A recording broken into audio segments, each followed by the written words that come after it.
Welcome, everyone, to the Graduate Studies Information Session here with the College of Public Policy at Hamad bin Khalifa University in Doha, Qatar.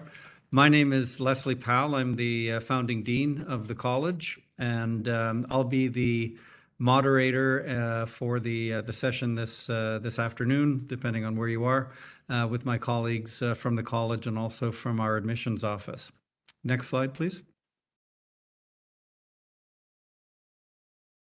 This is the agenda for today's information session. We have a dean's list here at the college of our exceptional students, and so we will be honoring them and identifying them in a slide to tell you who they are. And we should have one or two of the dean's list students sharing a few remarks with you about their experience here at the college. Then we'll have an overview of the college and its position within HBKU and Education City, an introduction of the faculty members that we have here with us. Then we have two programs, a new one, a Master of Social Policy and Program Evaluation, which will be described by Dr. Msppe, one of our colleagues here, who was instrumental in designing that program. The Master of Public Policy, which I'll be introducing. Dr. Özkan, unfortunately, isn't able to be with us this afternoon. The Capstone projects, which are a key component of the MPP, will be introduced by Dr. Logan Cochran. And then we will have a short Q&A session there in case people have any questions about the two programs. And then we'll move to Ms. Lan Asfour from admissions, and she will be describing the admissions requirements and also available online during the session for any questions and answers, and then we'll have closing remarks. So before we get on to the main event, let me share a few housekeeping rules with regard to Q&A. We encourage you to post your questions as we go through the presentation, so you don't have to wait until the very end. Your mics are not going to be turned on, so just as a reminder, you're not going to be able to pose your questions orally. You need to post your questions or pose your questions to us in written form on the Q&A tab. On the lower side of your WebEx screen, if you're on a laptop, you see the three dots there at the bottom. And you click on that, and that'll take you to the Q&A interface, and you can type out your question there. And please direct it to all panelists so that all of us can actually see the question that you're asking. And we'll address as many of these as we can when we get to the Q&A session. But I'll remind you, at any point during the presentations, if something is unclear, you can type in your question. We won't address it right at that moment, but we'll get to it during the Q&A session. And for the next slide, if you're on a mobile device, once again, go down to the bottom and you'll see the three dots, and that will get you into the Q&A interface, and you can type your question there. Thank you. So moving on now to the Dean's List. The Dean's List is, the members of the Dean List are selected each semester, and they're selected from the first and the second year cohorts of the students. And in order to make the Dean's List, you have to be in the top 20% of the cohort, of that particular cohort, for that semester in terms of GPA. So the GPA, the grade point average, you have to be in the top ranks of the students. And of course, if you continue to remain in those top ranks, you get selected for the Dean's List on an ongoing basis, semester by semester. So these really are our best students. Not all of them are here with us today because many of them are working or at home. All of you know the circumstances that we're all facing with the pandemic here and elsewhere. But for our second year students, we have four students: Mariam Hamadi, Sara Asami, Mariam Al-Shidi, and Mariam Al-Kuwari. Among our first year students, the four selected were Sahar El-Sahel Salah, Almaha Al-Buani, Noor Hamwi, and Zubash Shakir. And now, if everything goes according to plan, we should have at least one, if not both, of the students whose names are highlighted in red there to share a few words. So if Sahar or Mariam are with us, perhaps we'll try Sahar first. I believe she was on with us earlier during the rehearsal. So Sahar, if you are there, you can unmute your mic and say a few words to the students about your experience here at the college. Well, hello, everybody. My name is Sahar Saleh. So I'm a graduate student at MPP program. So for me, I come from a health background. So this program is an environment where you will meet people from different backgrounds. I mean, the learning experience would be different in this program, as you would share your point of view of what public policy is from your background with other people from other backgrounds. So for me, this was my first semester, and it was an enlightenment for me, to be honest.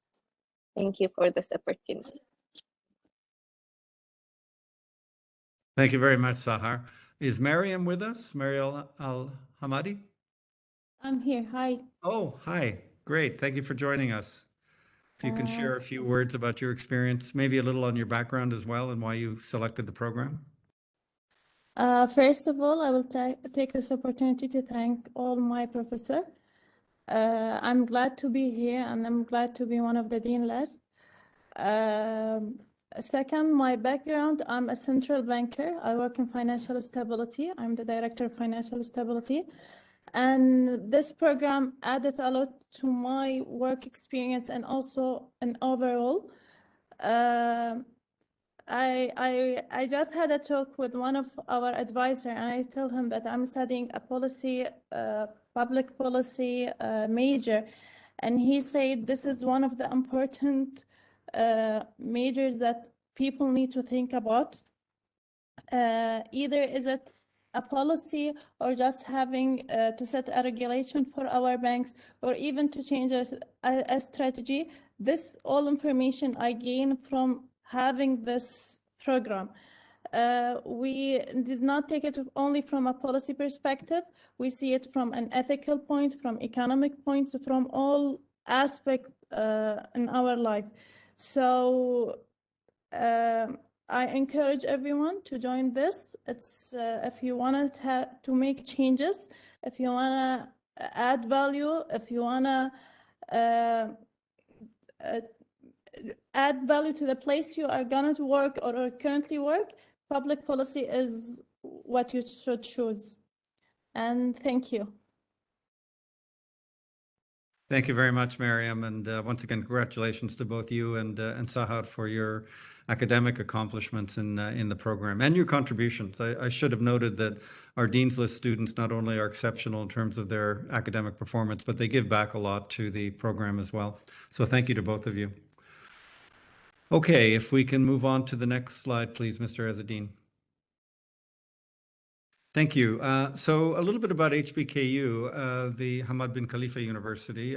It's a member of the Qatar Foundation, QF, and it was founded in 2010. So it's a little over 10 years old now. And as mentioned, it's located within, for those of you that are not in Doha, it's located in Education City, which is actually what the name entails. It's a small city within a city, made up of educational and research institutions, partner universities from representing some of the most reputable universities around the world in different disciplines, and research institutes that are working in biomedical fields and computing, as well as health research institutes. So it's an enormously stimulating environment within which the college is embedded, and it's embedded within HBKU, which is embedded within Education City. I've been in this business for 40 years, and I haven't seen ever in my career this kind of ecosystem of research and teaching institutions. So it's quite distinctive. Within HBKU, we really do try to emphasize innovation and research. It's only a graduate university. There are only master's and PhD students here, so it's quite selective and it's quite elite in that sense, in the best sense of the term. And all of our programs strive to be multidisciplinary or interdisciplinary, as you heard from our two students. The kind of experience that you have in the college, in our college, but in other colleges in HBKU as well, is one where you're using the tools coming from different disciplines, even if you're located or anchored in one, to deal with issues from engineering in the engineering faculty to Islamic studies and Islamic studies or public policy or law. We really are making our efforts, despite being a young university, to have collaborations and partnerships with leading institutions around the world so we can benefit from those synergies as well. And you'll see some of that in the next few slides. Next slide, please. This is a organization chart of the university. And you can see there, it really consists of 3 clusters of institutions. The first is the colleges. The colleges, there are 6 of them. If you go back to the other slide, please. There are research institutes, 3 of them, CURI, QCRI, and QBRI, dealing with environment and energy. And we have a very close relationship with them. The Computing Research Institute and Biomedical, and then centers on executive education, the HBKU Press, and an innovation center that is cross institution in terms of being connected to both the colleges and the research institutes. Thank you. So now next slide, and we'll move into the college specifically. So the College of Public Policy, let me give you some background about us. We're the newest of the 6 colleges and was established in 2019, in July of 2019. So we've had now 1 successful cohort. It's a 2-year program, as you'll see in a moment, with the MPP. So we've had 1 successful cohort, excuse me. And our second cohort is in process, when we're going to be recruiting our 3rd cohort, inshallah, with the people here that are online. The focus obviously is public policy, but we're connected to the Qatar National Vision and trying to make a contribution to the country's challenges, the regional challenges, and to the global challenges as well. Again, we're aiming at being a leading policy school, both in Qatar itself, and we do have 1 or 2 competitors, so that keeps us on our toes, and also but also adopting the best international standards in terms of the design of the program. So when we designed the program in 2019, we looked to best practices and international examples of the best leading schools. We will be in the next 2 years seeking accreditation. So that, again, that's a mark of approval and a mark of alignment with the best international standards. And the university as a whole is going forward for international accreditation as well.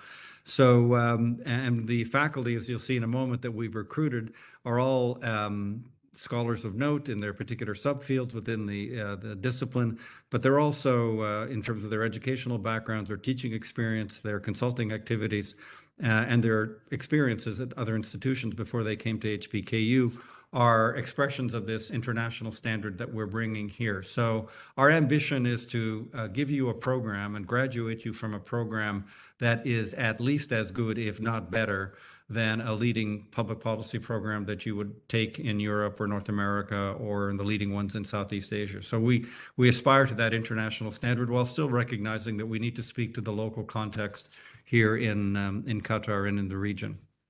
Next slide, please. This will give you a sense of our partners and engagement. The International Public Policy Association is an international association of programs and schools. I'm the vice president of that association, and some of my colleagues, like Dr. Anis, are very closely involved as well in terms of research activities. The Astana ACSH is the Astana Civil Service Hub, which is our link to Central Asia. RANEPA is the Russian Presidential Academy of National Economy. I was personally associated with them in the past, and we have an MOU with the RANEPA. It's the largest university in Europe and gives us access not only to the Russian space, but also to European partners as well. The Hawassa University is in Ethiopia. We have an MOU with them. And obviously, because of the current circumstances, we haven't been able to do very much with them. It's a relatively recent MOU, but we're hoping that this will be a bridge into at least Western Africa and key institutions there. The Qatar Financial Center Regulatory Authority is a partner, a formal partner with us. We have an MOU with them as well. We have worked with a variety of different ministries of the state of Qatar, of the government of Qatar. The Doha Forum, there at the bottom left, is an international summit meeting that is sponsored each year by the Ministry of Foreign Affairs. And we have been engaged in both previous iterations, and also our students this past summer were directly engaged as interns in designing one of the key documents that was part of the platform for the Doha Forum. The University of Maryland and the University of California, Berkeley are two partners with which we have MOUs, and Dr. Anis is working with both of those institutions to offer executive training and also faculty and possibly in the future student exchanges. Reach Out to Asia is a program here in QF. Just an illustration, we have other relationships with other entities as well, and we are continuing to build them. So when you come to our program, to the College of Public Policy, you're not just coming to the college, you're not just coming to HBKU, you're not just coming to QF, you're coming to an institution that will connect you through various networks and associations with institutions right around the world. So you get instant access and entry and possibilities that are related to all of these different activities and partners that we have at our disposal. Next slide, please. This is a snapshot of our current faculty members. Dr. Özkan Öztürk, who's basically our key economist working in the economic field, trade relationships, and is the MPP coordinator and is the person to whom you will address questions later if you need to follow up after this session to find out more about the program. Dr. Andreas Reckhemmer, whose areas of specialization are in sustainability, climate change, environment, and sustainable governance. Dr. Msppe, primary areas of expertise. It's difficult to name just a few, but primary areas of expertise include social policy, broadly defined, family policy, and then program evaluation. Dr. Logan Cochran, equally diverse in his interests and expertise, but primarily areas of development, policy design, economic development in areas like Africa, where he's done a lot of work, and specifically Ethiopia. Dr. Kim Maloney, who is an expert on public administration, but with a particular twist, transnational public administration, which many of you may sound to you like a strange term, but it deals with the administrative apparatus of international organizations and their connections to local and national bodies. Dr. Daryl Jarvis, who just joined us recently as well, his areas of expertise are higher educational policy, and he is also working on political economy and policy design. We are launching a new program, which you'll hear about in a moment, and we will be adding 2 additional faculty members to our group. So we will eventually, by the fall, be a group of 8 faculty members. And of course, we have adjuncts and visitors, several exciting ones in the fall semester. So in addition to the 8, we will have 2 or 3 very exciting international visitors on a regular basis coming through the college. Next slide, please. So we'll now move to our programs, and this is the Master of Social Policy and Program Evaluation. Dr. Msppe, who had a very direct role in helping design it, will describe it. If you have questions, put them in the Q&A box. Unfortunately, or fortunately for his students, Dr. Anis has to leave just before 4 o'clock, so he's got about 10 minutes. But just enter your questions and I'll take them on, and if anything requires Dr. Anis's direct response, then we can put that to him via email and he can get back to you directly. So I'll turn the floor over to Dr. Anis to describe this new program. Thank you, Dean Paul. Hello, everyone. Thank you for joining us today. The Master for Social Policy and Program Evaluation is a new program at the CPP. It's a full-time 2-year degree. The program provides advanced and substantive knowledge of social policy, including education, health, family, social protection, and methods of program evaluation to educate professionals for career in the public, private, and nonprofit sectors. The program will offer a combination of theory, social policy analysis, policy research, and evaluation methods, both quantitative, qualitative, and economic evaluation methods, and offer the opportunity to gain real-world and practical experience.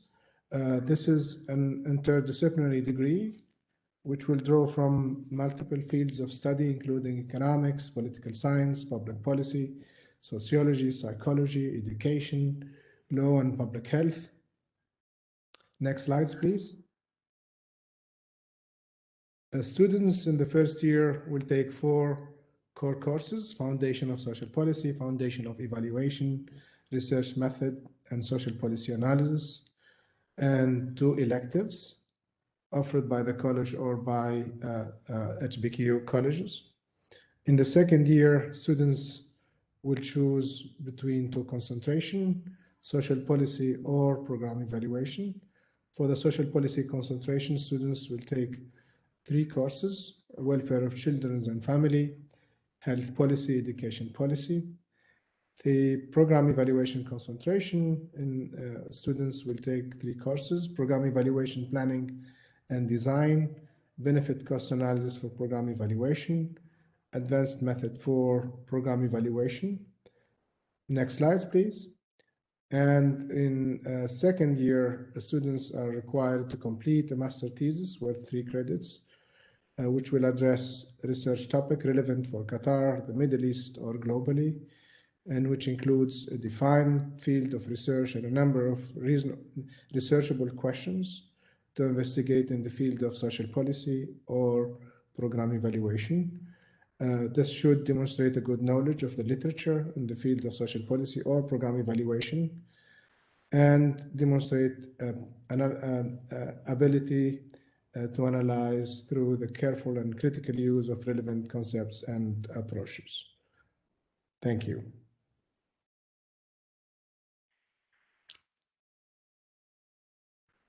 Thank you, Dr. Anis. I know you have to move on to your class, so so good luck with the class, and thanks for participating.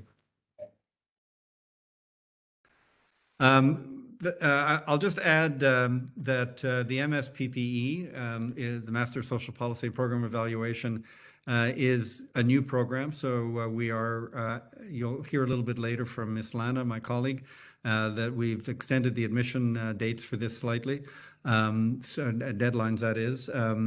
It's a unique program for the region, and because program evaluation in particular, but coupled to social policy, is underdeveloped in the region generally. So it's a great contribution, and we think that there'll be lots of people who, and I don't know how many of you are online, who have work experience and effectively have been working in the area of social policy or program evaluation, but without the credentialization and without the knowledge background. You're kind of doing it as a matter of practice rather than informed through some disciplinary focus.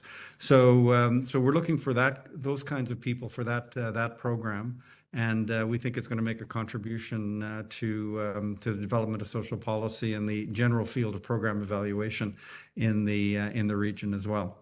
Okay, now we can move on to the next slide, please. This is a description of our Master of Public Policy, which is the original program, the anchor program for the college. This is also a 2-year program.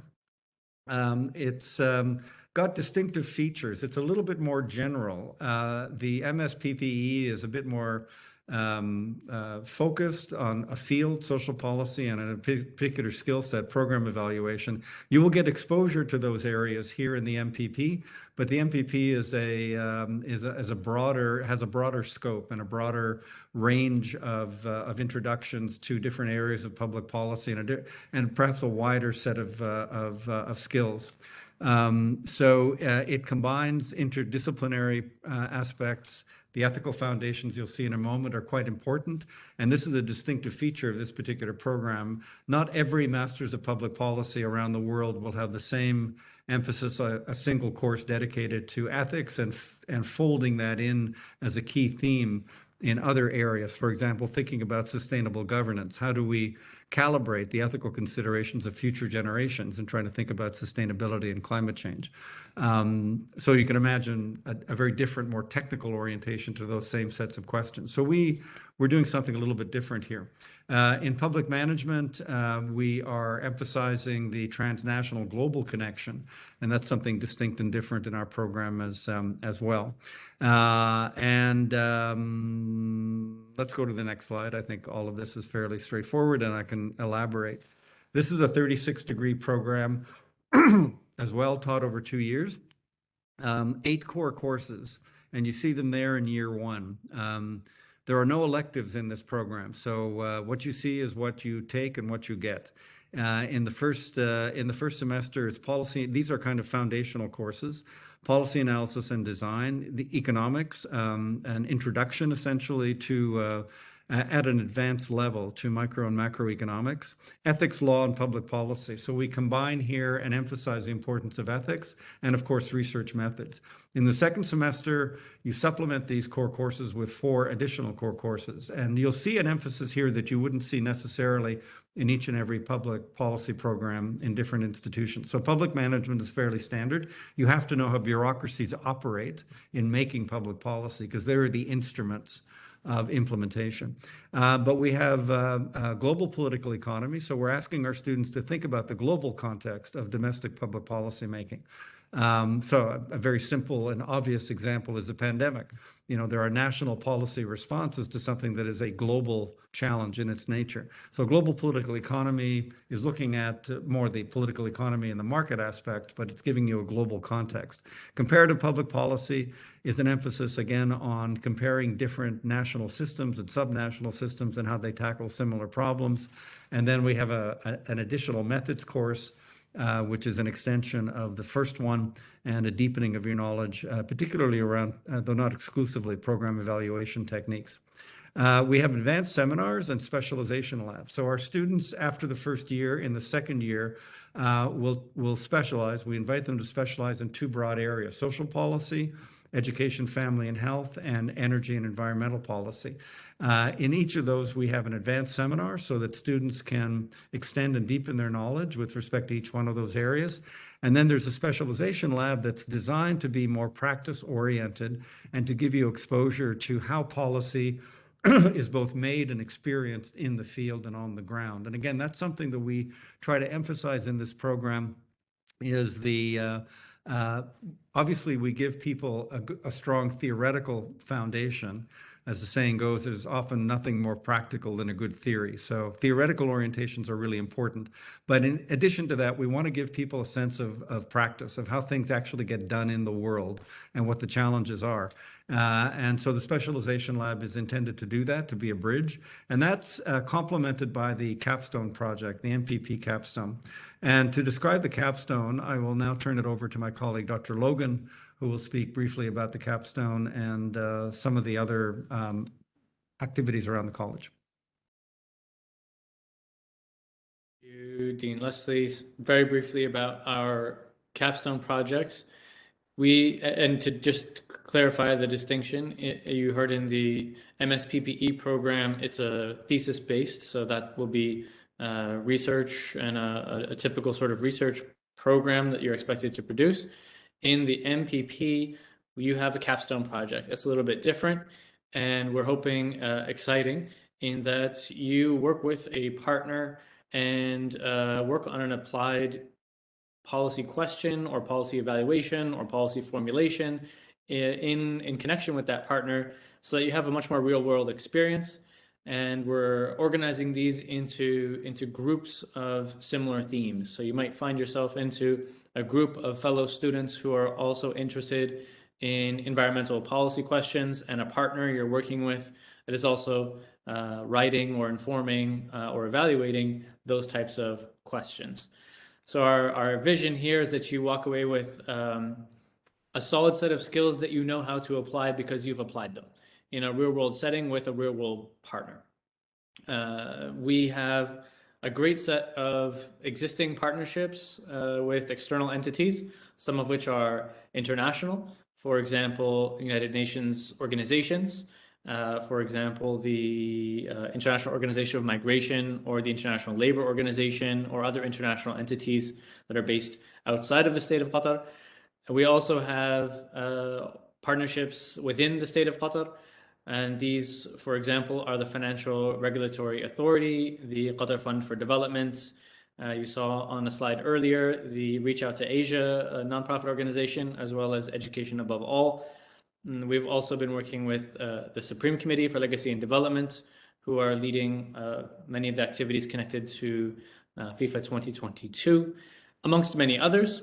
And before I hand it back to the Dean, I'll just make note of another exciting aspect of the college, which is that although we have a relatively small group of faculty, This set of faculty are doing some amazing research projects and leading some amazing research initiatives. And just to give you a sense of what those are, one is a 5-year grant working on citizenship, global citizenship, and sustainability education. Another effort by multiple members of our faculty was a tracker of policies related to the pandemic. And 2 other projects that come to mind are evaluations, which you'll now see are important in both of our programs. One evaluation was conducted in partnership with Qatar Reads, an initiative to encourage reading in society, and another local program called Akhlaqna, which means our values, and an initiative started by the Qatar Foundation, and that's the college contributed to as a partner in conducting an evaluation of that. So there are other opportunities as well for you to work with faculty and research projects to gain research experience outside of the classes and outside of the capstone or outside of your research work. And with that, I hand it back to you, Dean. Thank you, Dr. Logan.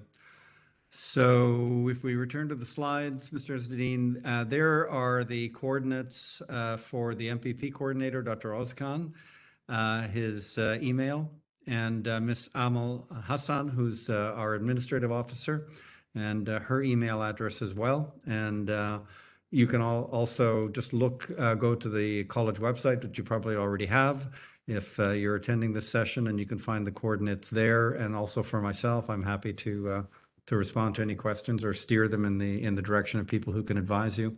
Now, I think at this point, we'll pause and review questions that are pertinent to the program descriptions that we gave for the MPP and the MSPPE before my colleague, Ms. Lana Asfer, goes further in describing the admission requirements. I know we already have a number of questions that have been dealing with admission issues, so I'll leave those for Ms. Lana after she does her presentation. But let me just, if I can, just quickly scroll through these to see which ones are pertinent to the program. Recommendation letters. Are we open to international students? That's an admissions question. Forgive me, Ms. Lana, but yes, the answer clearly is yes. No problem there. I think she will agree with me. More questions about international students, information about the faculty. Interesting program, social policy and program. What's the potential chances of someone who builds a career with SOS Children's Villages, mostly on children welfare, women and youth empowerment? Again, Ms. Lana will speak directly about the admission requirements. So there are strict admission requirements for entry into the program. But if the question is about the background, I would say that's exactly the kind of person that I think we'd be very interested in reviewing, people that are coming from a social policy. Clearly, this is about children's welfare, women and youth, and have some experience in the field. So yes, the answer is yes.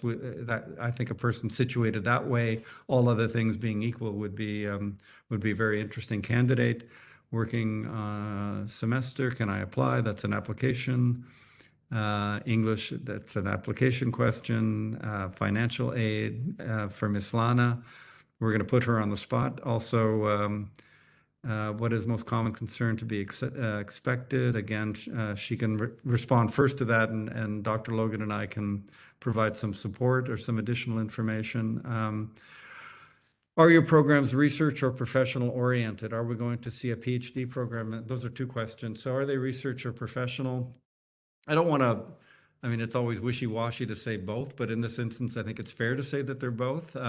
You do have to do a capstone. You do have to do a thesis. So in both instances, you're going to be doing research, and we expect, at the master's level, it's not, we don't expect you to turn the world upside down in terms of a research contribution, but there should be some originality, some contribution, some new area of work and we're giving you research skills. The funny thing is, though, in both cases, with an MPP and an MSPPE, the expectation is typically those are considered to be terminal degrees.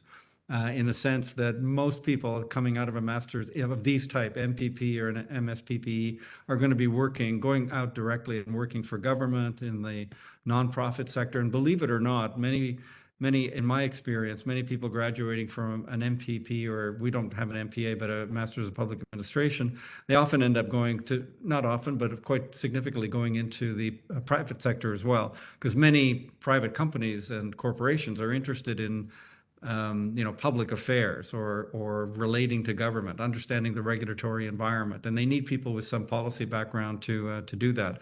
And you could even think of something like the Supreme Committee on Delivery and Legacy here, and the FIFA. You would think that that is all about managing stadiums and figuring out the logistics of moving people on the metro back and forth, but they're very concerned about policy issues, about sustainability. They're very concerned about how other World Cups have been managed and held, and what the legacies are in terms of education and social development. So policy questions come up all the time. So a little bit of both. On the PhD, we are looking into it. Again, our faculty complement is relatively small, but with the increased strength that we have, and we really do have a very strong faculty. We have to think about capacity issues, but I think a PhD is on the horizon. Probably within about, we would start looking very serious. We are looking at it now and reviewing it, but in terms of moving forward, I think probably in 2 to 3 years, we would start having serious conversations about implementing a PhD program. So that is in the offing. Normative policy analysis, if I understand the meaning of that, yes, definitely the role of values and ethical considerations in policy design is something I think that's a key emphasis in our program. I'm getting a little, is there a potential job for the alumni? Yes. Again, we cannot guarantee employment, but we do the best that we can to provide opportunities and support students in searching for those opportunities. Maybe, yeah, our students are doing fine. Again, scholarship, can I apply for an MPP with my master's? If you have a master's, that's fine. If you do want to do another master's, you may find that the previous master's will provide some background, but you're doing something different. Public policy, interested in pursuing applying. Okay, that's an admissions question on language and IELTS, IELTS. To international students, again, international students can definitely apply. And again, there's a question about financial background there. Again, Ms. Lana can respond to that. Do they have choose the topics of their thesis that is going along with the stand of Qatar as a country? That is not going along with the stand of Qatar as a country. The selection for the thesis selection, thesis for the MSPPE, and we are just launching that, and the students will not be looking at their theses for another year and a half. So I can't speak to that experience. The Capstones, the college, for reasons of efficiency, capacity, how much we can work, and as Dr. Logan said, the Capstones involve partners. We are fairly directive in terms of the areas of work in which students will direct themselves. If we can't just make it an open search for topics, because we have limitations in terms of our capacity to manage groups of students, and we have to work with partners. So there's some direction there, but we try to give our students as much latitude within those constraints in terms of searching for a topic that they can do. But I do want to make it clear, and this was already mentioned in passing or telegraphed by Dr. Logan, that the Capstone is a group-based experience. It's working to some extent with a partner, not under the direction of a partner, but working with a partner. So students have to accept the reality that they cannot do anything that they like in terms of selecting the topic and pursuing a particular question that really, really interests them. But that's fine, because that's what life is like. And we do want to, as I mentioned to you, give students an experience that is in touch with the real world. And in the real world, you often don't get to do exactly what you want. So, and working with others in a research project, and working with a semi-client or a partner that is interested in what you're doing, that's an experience that is really valuable when you get out into the work world. So, that's important to keep in mind. I think students should understand that going into an application for the MPP. And I think the second part of it, with the stand of Qatar as a country, we take no position on the normative stance that students will be pursuing in their, but we do insist on objective, well-informed, evidence-based research. What your recommendations will be coming out of that is a matter for you to discuss with your supervisor, but that is students are free to work in that area as they see fit. GPA question, possibility of getting a GPA question. Bangladeshi students, we don't select on a national basis. We do accept international applications. And another admissions question. So we've got a long lineup of admission questions for Ms. Lana, but she's more than well prepared to address them. So I'll turn the floor over to Ms. Lana. Thank you, Dean Powell. Good afternoon, everyone. Welcome. Great to see so many of you here. So I'm going to get started. Before I start, I want to answer one question that is actually not in my presentation, and it's come up a lot because I've been following the questions. Admission does not mean scholarship. So whoever is interested needs to apply for admission first. Applicants who are admitted to the program will then be given information about how to apply for funding. So the two are not linked. Azadine, I'm ready if you would like to start the slides. Thank you so much. Okay, perfect. So we can move to the first slide. So a little bit about the requirements, and I know this came up in the questions as well. So the first thing is applicants must have a bachelor's degree with a strong academic record. So the minimum GPA is a 3 out of 4 from a recognized university. Some of you asked if you have a master's degree, which do you apply with? Please submit to us all of your academic records. So if you have, multiple degrees, please submit transcripts from all universities that you've attended. All of it will be considered in the admission process. Applicants from all fields are welcome to apply to both the MPP and the MSPPE. So if you're an engineer, you've studied medicine, regardless of what field you're from, you're welcome to apply to these programs. For applicants interested in the new program, the MSPPE, the one thing that is required is a strong quantitative background. And what would help and strengthen your application is if you have work experience in social policy and or program evaluation. Again, not a requirement, but it would be preferred.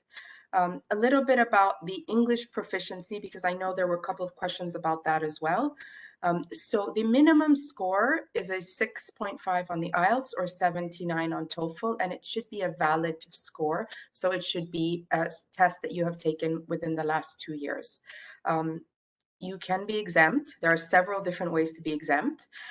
They're listed on the website, but I'm just going to go through them briefly now because I did see that there were a couple of questions. Okay, so if you're coming from a country where the national language, the official language is English, I know we have at least one applicant here from Malawi who had that question, you would be automatically exempt. Okay, if you're coming from a country where English is not the official language, then you studied at a university where English was the language of instruction, meaning all of your courses were in English, and you can provide us with a letter from your university confirming that. Or, for example, I know for many of you it would be written on your transcript, or if it's even on the website of your university, then again, you wouldn't need to take IELTS or TOEFL. So I saw there was a question from a student from Bangladesh.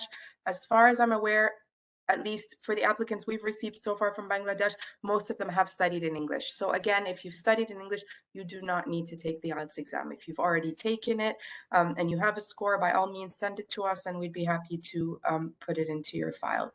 We can move on to the next slide, please. So a little bit about the requirements. First off, the online application is available on our website. So that's the link. That link will take you through the requirements. I highly recommend that you read those before going ahead and submitting an application. You will be asked to upload a series of documents, your transcripts. It's really important that your transcripts include grades for every course you've ever taken at university. Even if you've been to more than one university, please give us everything that you have, because that's really important. If you're coming from a university where your overall GPA or cumulative average is not out of 4, please make sure that you attach a grading scale. If that's already included in the transcript, then don't worry about it. But if it's on the back of your transcript, or if you need to get it as a sort of additional document from your university registrar, please make sure to include that, because that's really, really an important document for us to have as we evaluate your application. Again, if you are exempt from TOEFL or IELTS, then please submit a letter from your university. Otherwise, you can submit the TOEFL or IELTS score along with your application. If you still haven't taken the test, hopefully by now you have, because our deadline is very soon. If you are an international student, if you're a resident, you have a little bit more time. But again, you can always email the score to us if it's not ready with your application. You do need to submit a personal statement. This is a very important part of the application. This is something that the faculty will spend a lot of time looking at. Make sure you talk about your background, what you've studied, if you've worked, what you've done, if you've done internships, research, and talk about why you want to, why you're applying to the program, and be specific. Be specific. Tell us why HBKU, and explain what you plan to do. How is this program going to help you in the future? We need your passport, and if you're a resident of Qatar, resident or national of Qatar, please also attach a copy of your Qatari ID, and then you should also submit a CV or resume. And then finally, we require 2 recommendation letters, preferably one that's academic, so from somebody who's taught you. Of course, if you've been out of university for over 10 years and you're no longer in touch with your faculty, we would accept recommendations from people that you've worked with, people you've done research with. That would be fine, but the preference is for at least one academic one. The recommendation letter submission process is a little bit different this year. So once you've submitted your online application, you will receive, like as soon as you hit submit, a confirmation page will pop up, and you will find the link to submit your recommendations over there. You will also receive a confirmation email once you have submitted your application. The confirmation email also has the link to the recommendation letters. If anyone has any questions or any trouble with that, I did see a couple of emails come in this afternoon from referees, because we are having some network issues this afternoon. So if that applies to any of you, please ask them to try in a few hours or tomorrow morning. But generally, the system works really well. We can move on to the next slide, please. So a little bit about the deadlines, and please take note of these because they vary by program. So the Master of Public Policy deadline is the same deadline that we have for all of our other programs across the university. February 1 for international applicants.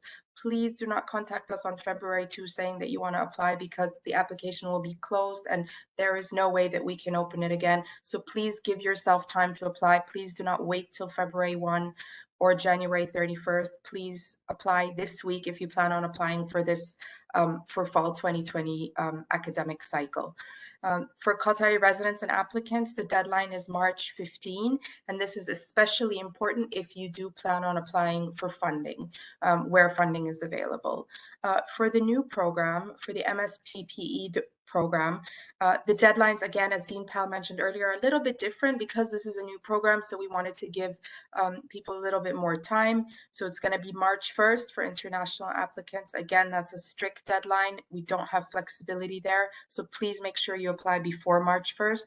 For Qataris and residents, it's April 15, and again, that's especially important to stick to if you do want to be considered for funding where that's available. I think that's all I have. I think the next slide just has the email address. Yeah, so just the email address, the website. If you have further questions, just give us a couple of days to get back to you with the email, because we are receiving lots of inquiries, especially these days as we move closer to the deadline. If you have any questions now, I think I covered everything. Just give me 1 second to have a quick look at my notes. Oh, somebody asked if they can apply for admission if they haven't graduated yet. So as long as you will graduate by this summer, I think the person had mentioned they would finish in April, which is totally fine. So as long as you graduate by the summer, that's fine for us. Just make sure that you submit your transcripts and your most updated academic record up until you know, up until this semester. Okay, so obviously we won't see the grades for this semester, but everything prior to that, as well as a list of the courses that you are taking this semester, if your transcript shows that. I think Dean Powell already mentioned, we do not have quotas at all by nationality or anything like that. Admission is based on merit. Oh, there was a question about sort of what are the most important aspects of the application. I'll just say one thing and then maybe hand it over to Dean Powell and to the faculty to elaborate. Everything is important. I would say sort of the first review that we do is of your academic credentials. Okay, so we check your university, we make sure that you, you know, have the appropriate degree. In this case, it's a bachelor's degree, that your GPA meets the minimum, that you have English proficiency. So I would say that's sort of part one. And then the sort of more qualitative elements would come after that. So through your personal statement, your CV, your recommendation letters. But I don't know if Dean Powell, did you want to mention anything else about that, or any of the other panelists? Maybe Mr. Ezzedine could bring back the slide on admission requirements, just so that, you know, we have it clear and written out there. Mr. Ezzedine, could you bring back that slide? I think it was the third from the last.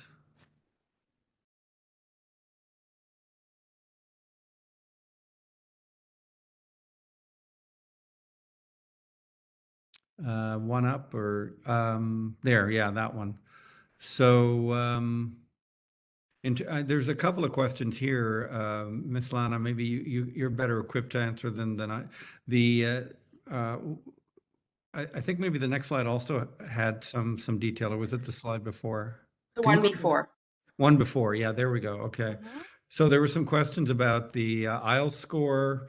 Overall 6.5, so that I have an overall 6.5, so I think that would be acceptable. Yeah. GPA, is it restricted? Yes, you can see minimum 3.0. Somebody asked about their GPA being 3.0, so you're just on the line there. And I would echo what Ms. Lana said. I mean, we're kind of bound to as an exercise in being able to, you know, go through the hundreds of applications and begin to make first approximations of shortlists. The GPA is the first one. Language, as Ms. Lana mentioned, proficiency. Excuse me. And then we'll start looking at the additional and the letter of interest, which is very important, as Ms. Lana mentioned. It gives us a sense. And in the MSPPE, again, it's not a requirement, but having some work experience is certainly an advantage or a benefit, and working in the areas of social policy broadly defined also is an advantage. I'm just going through the questions here to make sure that we've touched on all of them. I've completed my BA special degree in translation studies. Can I apply for your master's degree? Well, for that question, again, I would encourage folks to look at these admission requirements here. A BA, as long as it meets a 3.0 GPA and you've met the language requirement, I would imagine if you're in translation studies, you will have, then that should be sufficient. Here's two questions that I just wanted to see, because I would be a little unclear as well. Will I submit my reference letters myself, or my referee will submit them? And a second related question is, can I submit the recommendation letter after the deadline? So Ms. Lana. Sure. Yeah, sure. And there's one before that as well, but I'll answer the reference letters first. So you will, so as I mentioned, once you apply, there will be a link that you click on. So you go to that link, you need to submit your application login ID with the email that you use to apply for admission. It's really important that you have that because that will automatically populate your form for you, okay, with your information. Once that's populated, then you'll have the option to list 2 referees. So make sure you put the correct email for them, their contact name, all the information that we need, and then there's an automated system and they will receive a notification to complete the letter for you. Now there's a question here, can I submit the letter after the deadline? So the referees should receive the notification before the deadline. You should not be waiting until after February 1 to send them the notification, okay? If you are sending it on February 1, please reach out to your referees and tell them to try to complete them as soon as possible. But please do not wait until after February 1 to submit those requests. So you do not submit the reference letter yourself. You submit a request to your referees and then they will receive a notification. Somebody asked about a 68. That would really depend on sort of the context that you're coming from. It would depend on which country, which university. 68 in some countries means one type of sort of letter grade or equivalency into a 4, and something completely different in another context. So I really can't answer that question. I'm sorry, but feel free to submit your application or email us if you have further questions, and we'd be happy to reply. We cannot by email sort of give you information about your eligibility. You would need to apply, but we can sort of give you a general sense based on the university that you're coming from. If you don't have IELTS or TOEFL, can you still apply? Again, that depends. I mean, if you've studied in English and you can provide us with a letter confirming that from your university, you don't need to take IELTS or TOEFL. If your studies were in another language, your application would be considered incomplete. I mean, unless you were to, even if you were to take the exam tomorrow, the result needs about 2 weeks to come out. It would be a little bit close, unless you're a resident. I'm not really sure. But I would say if you're an international applicant and you haven't done the exam yet, might be cutting it a little bit too close. I think, is there any way I can verify if the referees have submitted my reference? That's an excellent question. You will receive a confirmation email once your referees have submitted the letter. So for each one, you'll receive a separate one. That's good. That's good. You're welcome.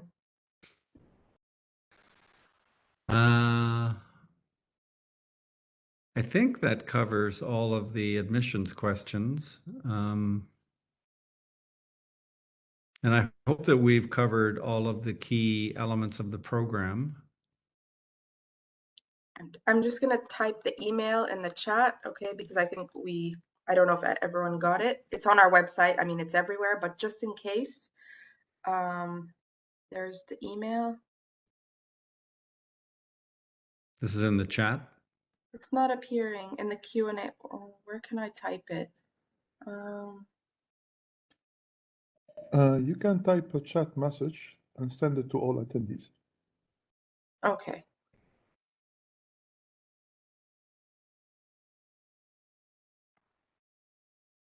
So if anyone has any other questions about admissions or even questions related to curriculum, things that you think of after the presentation that you wish you had asked us, please send those to us. And if it's something that we at admissions can't answer, we will definitely pass it on to the faculty to respond to.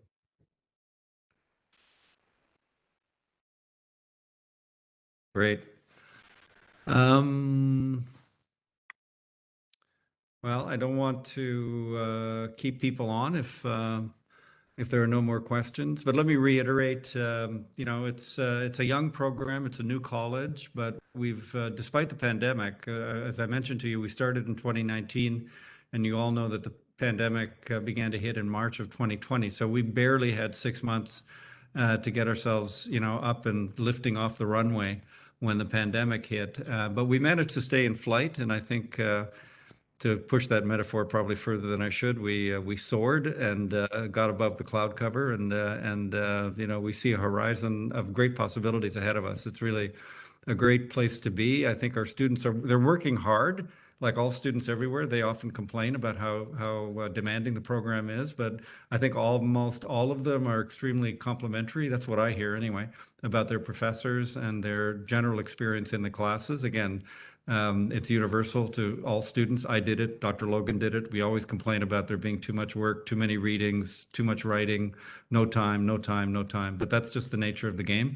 But it's intellectually stimulating, it's intellectually demanding, and it's intellectually rewarding. And again, we're trying to organize the college in such a way that you've got a menu of experiences that include the courses and the teaching, and that's normal and that's standard. But we're really trying to build, again, despite the constraints of the pandemic, we can't even hold in-person on-site meetings. But we've done our best, and we're, you know, and I think the events that we've had with external speakers, with folks from ministries, from NGOs, on a variety of hot topics have been extraordinary. I mean, given the circumstances, and we're really trying to develop that element of the college and its programs through the various partnerships that we have and the engagements that we have. Just as one example, in December, we held the 10th annual conference of the Association for Middle East Studies in Public Policy and Administration. And that was the first time that it was held, obviously, in 2 years on site, and we managed to pull it off. And we had a terrific event of scholars here from all around the region, you know, dealing with public policy and public administration issues. Myself and my colleagues are involved in the International Public Policy Association. So we had visitors from the IPPA back again in September. The Secretary General and one of the members of the Executive Committee gave seminars, and we are engaged with and will be engaged in an international workshop on public policy to be held in Budapest, but we have some student participation in that. So again, small, new, but I think extraordinarily dynamic, and really an interesting place for students to be. And then all of the additional resources, intellectual and otherwise, that come from our sister colleges at HBKU, and then this incredible ecosystem here in Education City. Again, just to give you an example, Qatar National Library, amazing place, but also an amazing building and an amazing venue for events and for resources. Our partner institutions, Georgetown University, literally next door, it has events all the time, again, with international leading scholars in the foreign policy field. Northwestern University, Carnegie Mellon. There are international conferences that are world-class, like WISE, the World Innovation Summit on Education, and WISH, the World Innovation Summit on Health. So these things are going on all the time. So if you're thirsty and hungry for knowledge and experience and stimulation, I don't think there's a better place on the planet actually to be than here. So so I hope you're interested. I hope we've informed you, and you've got everything at your disposal in terms of being able to make an application on time, get it in on time. That's important. And Ms. Lana and her staff will be there eagerly awaiting, bent over their keyboards and their screens, waiting for the applications to flow in. So when they do come, you'll get an immediate response. Dr. Logan? I just saw a couple of questions come in, so I thought I would catch those before we closed off. One of them was about visas, and just to praise our wonderful colleagues that despite the pandemic, they've done amazingly well ensuring that everyone's able to get here. So on that question about how's the visa situation, I assume in terms of processing and et cetera. So in normal circumstances, they're amazing. And in the pandemic, they've been especially amazing. So there's no concerns about that, and especially about US applicants, but generally we haven't had any issues there. Now, if you see a few come out,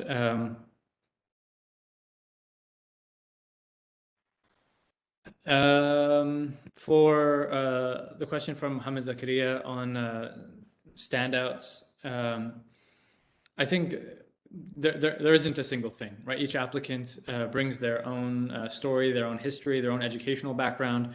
We receive applicants from the health sector, from the financial sector, as you heard from our two stellar students earlier, but also from the education sector and from a wide range of places, some who have been coming straight out of their undergraduate studies and some who have been employed for 10 years and hold high-level positions. And so we take everything into consideration. One isn't privileged over the other. There's a committee inside the college who go through applications and look at every component, the letter, your CV, your grades, etc., and make an assessment based on each of those components. So none is really worth more per se than the other. I would just emphasize what Lana was saying is really work to tell your story as opposed to trying to fit your story into someone else's. For Saeed Daoud's question about the acceptance rate of faculty in our program, you're entered into the program. You don't have to secure a supervisor, as in some universities you need to have approval from a supervisor. In both of our programs, that's not the case. You just go through the normal application procedure that was described to you today. And in your second year or towards the end of your first year, then you align yourself with a supervisor for the capstone or the thesis, depending on which program you are in. And from Mohammed Zakaria's question, diversity inclusion in the application review process. In terms of nationality, as the dean said, there's no set requirements for distribution. What I can say here is that there's only so much funding available for scholarships. So in that sense, there's some limitation on how many international scholarships can be offered. Dean,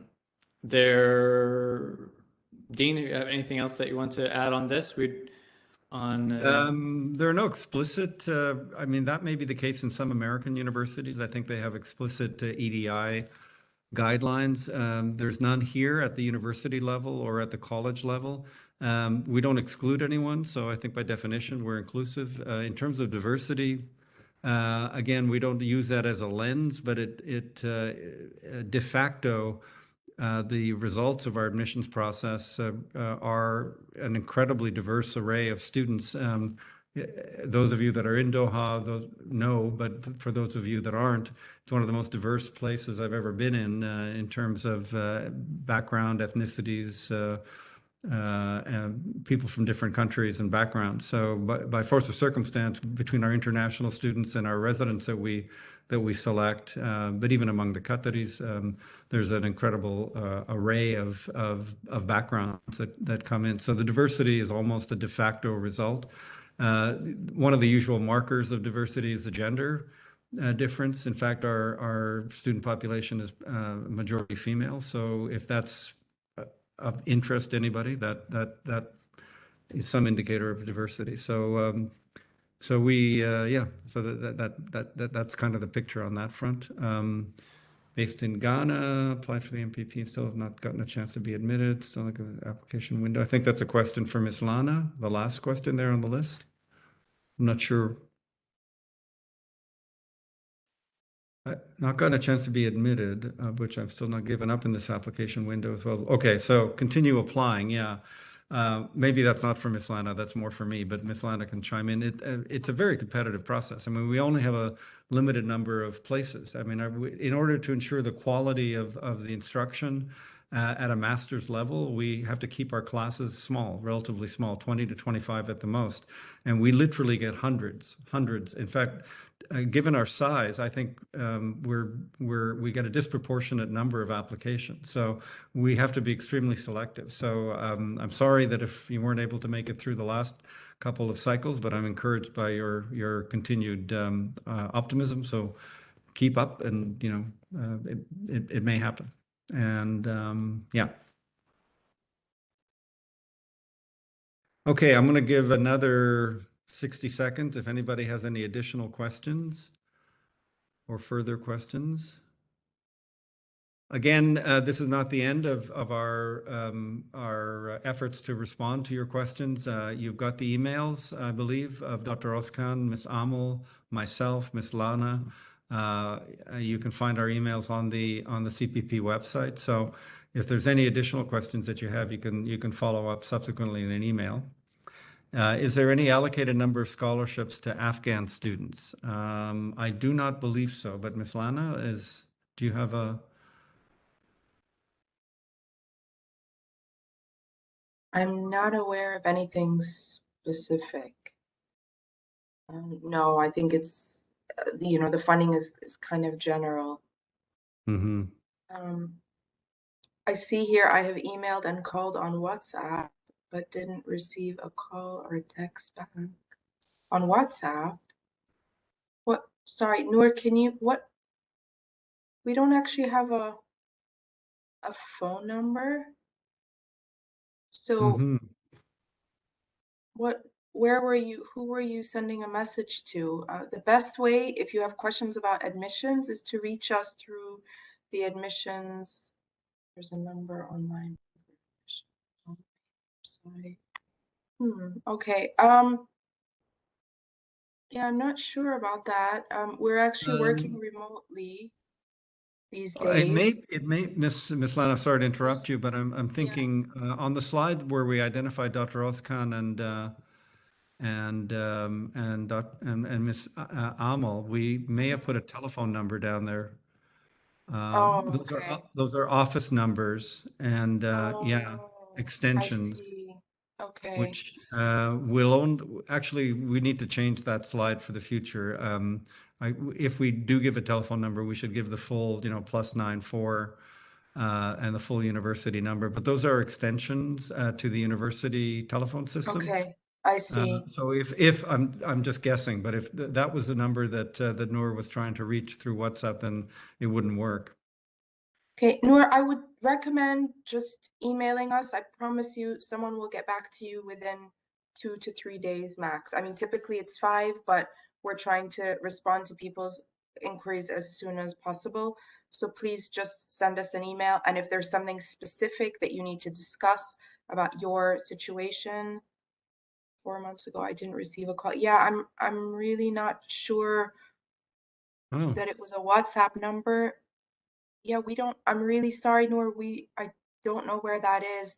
If you wouldn't mind actually just emailing me where you saw that so we can get that address, because we don't have a WhatsApp number, at least not for admissions. So if you could email me what your inquiry is, and then email me if it's something specific that you need to talk to someone about, just email us your phone number and we'll call you. Just tell us, I think you said you're in the US. Tell us what time zone you're in, so we call at an appropriate time. And then if you can share with me that link by email, so I can look into what that is. California. Okay. Wow. So it's really early there. Okay, great. Yeah, just send us an email. I'm gonna type the email one more time in the chat just to make sure everybody has it. Okay, I'm trying to send a chat message with Dr. Oskan's email address, so hopefully that will get through to everyone. Okay. While you're both typing those email addresses, Abdurrahman is asking about age for admission, and this is not considered as a factor. We have, as I mentioned, some students who are mid-career or further along in their careers, and some that have just recently graduated. So that's there's no limitation or consideration in the application process regarding age. Oh, thank you, Mr. Azzedine.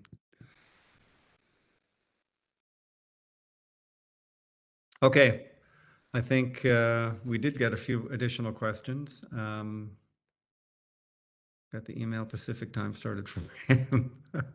Well, my compliments to Miss Noor for joining us at 4 a.m. California time. Okay, everyone, I think we're near the end. The deadline for MSPPE is March the 1st. That's for international students, correct, Miss Lana?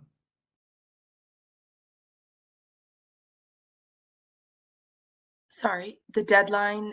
For the MSPPE is March the 1st for Yes, international March students? 1st for international and April 15 for Qataris and residents. So basically everything is delayed by a month for the new program. Yeah. Was it March 15th? I can't remember. I'm sorry. I should know. I think, oh yeah. March 1st. As Yeah, the it is March dean, 1st. is it the first? Okay. Yeah, It is the that's first. what I thought. You were Okay. right. You were right, Ms. Lana. Yeah, I should never question your expertise. Okay. All right. I'm gonna call it. So thank you everyone for attending, and thank you to Ms. Lana and Mr. Ezzedine in particular for managing all of this backstage, and for my colleagues who kindly contributed their time, and to our two Dean's List students who also spoke at the very beginning. If some of you missed them, they were the examples of our exceptional students in the program, even though all our students are exceptional in one way or another, but they happen to make the Dean's List, which is great. So we hope that we've given you enough information for you to make a serious consideration about the College of Public Policy here at Hamad bin Khalifa University in Doha, Qatar. If you have any questions, you've got all of the contact information available, and we'll do our very best to get back to you as quickly as possible and help you out. Okay. Thanks, everyone. Thank you. Thank you, Mr. Ezzedine. Thank you, Ms. Lana. Bye. You're welcome. Bye. Bye-bye.